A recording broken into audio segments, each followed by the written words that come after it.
मी थोडाफार अभ्यास करून, थोडाफार म्हणण्यापेक्षा भरपूर अभ्यास करून रिसर्च केला भरपूर त्या वजनावर आणि वजन कमी केलं. कसं केलं, काय केलं हे तुम्हाला माहीत झालंय. आज मी अजून सुद्धा तुमच्याबरोबर काही गोष्टी शेअर करणार आहे.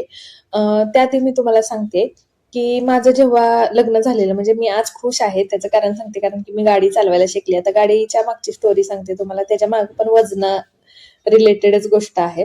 आता माझं जेव्हा लग्न झालं ना, तेव्हा माझ्या पहिल्या बड्डेला माझ्या सासऱ्यांनी मला नोकरीला जाते सून आपली नाही का बसने म्हणून स्कूटी गिफ्ट केली. मला काही स्कूटी चालवता येत नव्हती. तेव्हा माझं वजन वगैरे कमी होतं, पण स्कूटी शिकता शिकता 2-3 महिने गेले आणि 2-3 महिने गेल्यानंतर स्कूटी मी चालवायला शिकले तर नाहीच, पण एकदा दोनदा गाडी धडकावली, त्यामुळे मिस्टरांनी काही माझ्या हातात गाडी दिली नाही. पण त्याच्यानंतर मी 5-7 महिने काही परत त्या स्कूटीकडे बघितलं नाही आणि बघायची परत 5 ते 6 वर्ष मी त्या गाडीकडे बघितलं नाही, कारण की परत कोरोनाचा आला आणि कोरोनामध्ये नंतर प्रेग्नेन्सी, डिलिव्हरी आणि प्रेग्नेन्सीमध्ये माझं एवढं वाढलेलं वजनाचं तर काय बोलाय नको. माझं जवळ-जवळ डबल वजन झालेलं, म्हणजे 47चं 103 किलो डिलिव्हरी झाल्यानंतर 83, 84, 87 वर फिरत होते हे आकडे. मग वजन इतकं झालेलं आणि सी सेक्शन झालेलं, त्यामुळे मनात एक भीती जशी बसते ना आपल्या, तशी भीती बसली होती. त्यामुळे मी गाडी चालवणं बंद केलं. पण पण जेव्हा माझं वजन कमी झालं हे आत्ता, म्हणजे मागच्या महिन्यापासून मी गाडी चालवायला शिकले. एक व्हिडिओ पण टाकलेला मी पहिला दिवस गाडी चालवायचा आणि तेव्हापासून मी गाडी चालवायला शिकले. आनंद माहितीये का, इतका माझ्यामध्ये चेंज झालाय ना. माझ्याकडे जर कुणी बघितलं ना त्यावेळेला, तर मी ना एक गबाळी बाई म्हणू शकतो आपण, असा माझा अवतार झाला होता. पण मी खूप गोष्टी मॅनेज केल्या. कारण की ना, म्हणजे खूप गोष्टी मॅनेज केल्या म्हणण्यापेक्षा वजन कमी केल्यानंतर आपल्यामध्ये खूप फरक होतो. आपल्यात खूप कॉन्फिडन्स येतो. आता मी तुम्हाला काय काय लॉजिकली गोष्टी सांगते. आता लॉजिकली तुम्हाला गोष्टी म्हणजे मी काय सांगते बघा. हे बघा, आपण कसं होतं, प्रत्येक गोष्ट सोडता येत नाही. खाण्यापिण्याची गोष्ट आपल्याला सोडता येत नाही. मग अशा वेळेला काय करायचं माहितीये का? लॉजिकली तुम्हाला सांगते, जर तुम्ही 10,000 पावले जर रोज चालले सॉरी, तर एका टायमिंगला म्हणजे एका दिवशी जर 10,000 पावले चालले, तर त्या टाइमला 300 ते 400 कॅलरीज जळतात. हा, आता तुम्ही कसं चालताय त्याच्यावर डिपेंड असतं. पण नॉर्मल पेसमध्ये जरी चाललं ना, तरी 400 कॅलरीज जळतात. तुम्ही लक्षात घ्या, 400 कॅलरीज इंटू 30 दिवस, 30 दिवस म्हणजे 12,000 कॅलरीज होतात. मग 7,700 कॅलरीज म्हणजे आपण 7,000च कॅलरीज बघतोय. 7,000 कॅलरीज म्हणजे 1 किलो वजन असतं, 1 किलो फॅट असतं. मग 12,000 म्हणल्यावर कमीत कमी रोज 10,000 पावले चालल्यानंतर कमीत कमी 1.5 किलो तरी वजन कमी होतं महिन्याला. ही एक गोष्ट झाली. दुसरी गोष्ट म्हणजे साखर. साखरेमध्ये जवळजवळ 20 ते 30 कॅलरी असतात एका चमच्यामध्ये. आता 20 कॅलरी जरी पकडल्या आपण, 20 कॅलरी, आणि आपण साखरच खाल्ली नाही, तर महिन्याच्या होतात आपल्या 20 × 30 = 600 कॅलरीज.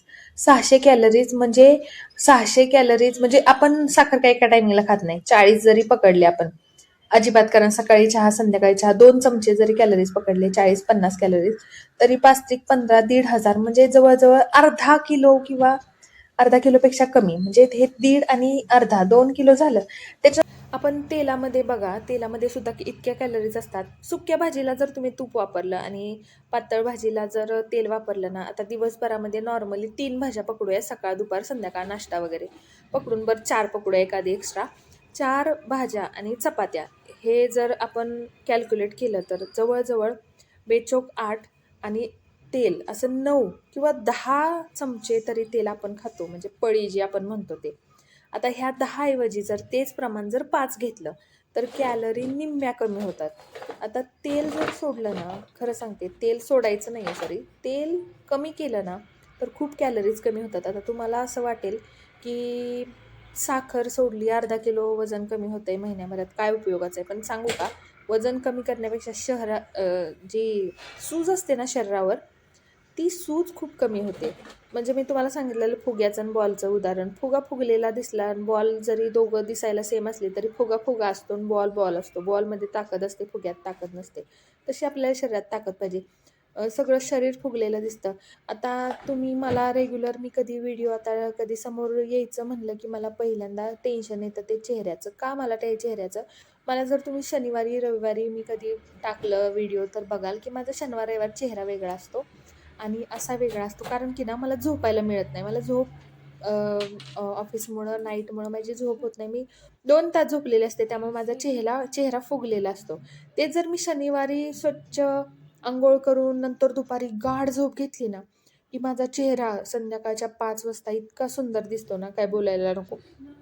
त्यामुळं झोपसुद्धा मॅटर करते. जेवढं जास्त झोपता येतं ना, एवढं जास्त झोपलं पाहिजे. मी सुद्धा प्रयत्न करते, की शनिवार, रविवार जास्त टायमिंग माझा आहे तो झोपण्यामध्ये. म्हणजे आठवड्याची झोप जरी म्हणलं ना, तर मी त्या 2 दिवसामध्येच घेते. तुम्हाला माझं तोंड बघून फार बोर झालं असेल. मी तुम्हाला सांगायचं राहिले मला वाटतंय ते मला सांगायचं होतं. वजन वाढल्यामुळे मी स्कूटी चालवली नाही, पण वजन कमी झाल्यानंतर मी स्कूटी चालवायला शिकले. आणि खरं 2-3 दिवसात आणि आता बाहेरची कामं जरी असली ना, पहिली मी बसनं जायचे, कारण मला सारखं बाहेरचं काही ना काही काम असतं. बँकेत जायचं असतं, कुठं भाजीला जायचं असतं, पोस्टात जायचं असतं, काही ना काही काम असतात. कुठं कशाचं काही ना काही काम शाळेचं असतं, कुठं ड्रेपरी घ्यायला जा, कुठं शाळेचं अभ्यासाचं काही आणायला जा, कुठं कार्यक्रमाचं सामान आणायला जा. त्यामुळं मला प्रत्येक ठिकाणी बसनं जावं लागायचं, पण आता मी गाडीनं जाते. तर तुम्हाला अशा पद्धतीने व्हिडिओ टाकले तर आवडतील का, हे मला कमेंट करून सांगायचं आहे. आणि खूप जणांना यूट्यूब चॅनल ओपन करायचं आहे. मी नोकरी करून, घर सांभाळून, पोरगीला माझ्या सांभाळून सुद्धा यूट्यूब चॅनल काढलेला आहे. तुमच्या खूप कमेंट येतात, की आम्हाला पण ताई काढायचं आहे यूट्यूब चॅनल. तर तू सांग आम्हाला. तर तसंही तुम्हाला मार्गदर्शन पाहिजे असेल तरी मी करेल. फक्त हा फॉर्मॅट जो आहे तो तुम्हाला बरा वाटला का? पहिला प्रयत्न होता, त्यामुळं हे केलं. काय होतं माहिती आहे का, मला सगळी घरातली कामं उरकावी लागतात. नंतर व्यवस्थित आवरायला लागतं. असं काय माझं रोजचं एवढं आवरलेलं नसतं. पण आवरायला लागतं आणि मग कॅमेरासमोर यावं लागतं. मग त्यामुळं काय होतं माहिती आहे का, कधी-कधी व्हिडिओ टाकणं होत नाही. तर तुम्हाला असं आवडत असेल, मी घरात कसं काय मॅनेज करते, किती कामं करते आणि तेवढ्यातूनच वेट लॉस करते, पूर्ण दिवसभराचं रुटीन टाकायचं का? सकाळपासून पर्यंत, कारण आणि जसं असेल तशा अवतारात, नाहीतर तुम्ही नाही. कारण माझ्या अवताराचा प्रश्न नाही आहे. मी व्यवस्थित अंघोळ वगैरे केलेली असते. पण एक असतं ना, आपलं दुपारचं झोपायला लागतं मला. त्यामुळे थोड्याशा गोष्टी इकडं-तिकडं होत राहतात.